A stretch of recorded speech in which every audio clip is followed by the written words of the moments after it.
It's boat சினிமாவில் எந்த பேரும் நினச்சி பார்க்க போகிற முடியும் பார்த்தீங்கன்னா பிக் பாஸ் சீசன் 8 இப்போ லைவ் ஸ்ட்ரீமிங்கில் வந்து பார்த்திங்கன்னா திரும்பவும் வந்து காலையிலே வந்து பார்த்திங்கன்னா முத்து வந்து அதே ஒரு டாப்பிக்கை வந்து திரும்ப வந்து தன்னை ஜஸ்டிஃபை பண்ணுறதுக்காக வந்து எல்லா இடத்துலையும் வந்து அதே வந்து பேசிகிட்டு இருக்காங்க. ஹவுஸ்மேட்ஸ்க்கும் வந்து சம கோவமாக வந்துருக்கு. என்னடா இதையே பேசிகிட்டு இருக்காரு அப்படின்னு சொல்லிட்டு ஒரு பக்கம் வந்து முத்து வந்து அவன் பண்ணது தான் கரெக்ட் அப்படின்னு சொல்லி அதை ஜஸ்டிஃபை பண்ணுறதுக்காக பேசிகிட்டே இருக்காங்க அப்படின்ற மாதிரியான ஒரு விஷயம் வந்து போயிட்டுருக்கு. இப்போது வந்து பார்த்திங்கன்னா கார்டன் ஏரியாவில் வந்து 3 பேர் உட்காந்துட்ருக்காங்க. மஞ்சரி, ஜாக்லின் அண்டு ரயான். ஸோ அப்போது வந்து சொல்லிகிட்ருக்காங்க இந்த மாதிரி.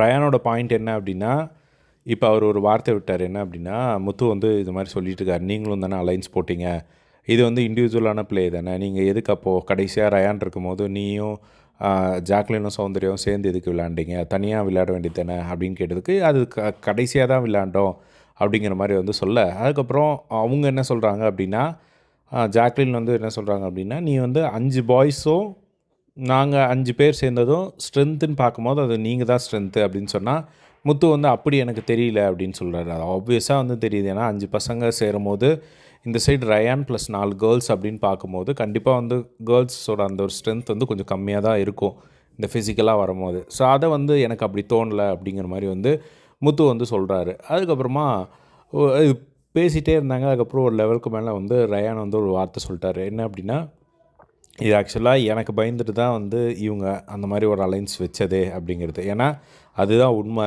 இப்போ ரயானை வந்து தூக்கணும் அப்படின்னா கொஞ்சம் ஸ்ட்ராங்கான ஒரு டீம் சேர்ந்தால் தான் ரயானை ஃபஸ்ட்டு தூக்க முடியும். ஒருத்தர் தூக்குறதுக்காக தான் நேற்று டீமே சேர்ந்தாங்க. இப்போ வந்து நாங்கள் அதுக்கப்புறமா ரயான் வந்து அந்த மாதிரி சொன்னதுக்கப்புறம் முத்துக்கு வந்து கோவம் வந்துருச்சு. நீ ஒன்றும் அந்த அளவுக்கு வந்து நீ ஒன்றும் பெரிய ஆள் இல்லை ரயான் அப்படிங்கிற மாதிரி முத்து வந்து சொல்ல, அதுக்கப்புறமா நீயும் அந்த அளவுக்கு பெரிய ஆள் இல்லை முத்து அப்படிங்கிற மாதிரி 2 பேருமே மாற்றி வந்து சண்டை போட்டுக்கிட்டு இருந்தாங்க. ஸோ நான் வந்து ஒன்று ப்ரொவோக் பண்ணணும் அப்படிங்கிறதுக்காகலாம் வந்து சொல்ல, நான் உண்மையிலே தான் வந்து சொல்கிறேன். நீங்கள் எல்லாருமே பயந்துட்டீங்க. நான் தனியாக விளையாடிருந்தா எங்கே அவுட் பண்ண முடியாதோ அப்படிங்கிறனால தான் நீங்கள் அலைன்ஸே வச்சிங்க அப்படிங்கிறத வந்து இப்போ திரும்ப அழுத்தி சொல்லி இப்போ சண்டை போட்டுட்ருக்காங்க. ஸோ திரும்பவும் இன்னொரு பக்கம் போய் உட்காந்துட்டு முத்து வந்து எக்ஸ்ப்ளனேஷன் வந்து கொடுத்துட்டே இருக்கிறத வந்து பார்க்க முடியுது. ஸோ இது வந்து முத்து எவ்வளோக்கு எவ்வளோ சீக்கிரம் ஸ்டாப் பண்ணுறாரோ அவ்வளோ நல்லது அவருக்கு அப்படின்றது தான். ஏன்னா முத்துக்கு இந்தளவுக்கு வந்து ஒரு விஷயத்தில் வந்து நெகட்டிவாக வந்து இது வரைக்கும் போனதே கிடையாது. பட் இப்போது இந்த ஒரு விஷயத்த வந்து அக்செப்ட் பண்ணாமல் அவர் வந்து பேசிகிட்டே இருக்கிறது அவருக்கு எங்கே நெகட்டிவாக போகுமோ அப்படிங்கிற மாதிரி தான் வந்து தோணுது. ஸோ உங்களுக்கு என்ன தோணுது அப்படிங்கிறத கமெண்ட் பாக்ஸில் ஷேர் பண்ணுங்கள். இதே மாதிரி எல்லாம் பிக் பாஸ் அப்படி தெரிஞ்சுக்க நம்மளோட சேனலை சப்ஸ்கிரைப் பண்ணி சப்போர்ட் பண்ணுங்கள். தேங்க்ஸ் ஃபார் வாட்சிங். பை.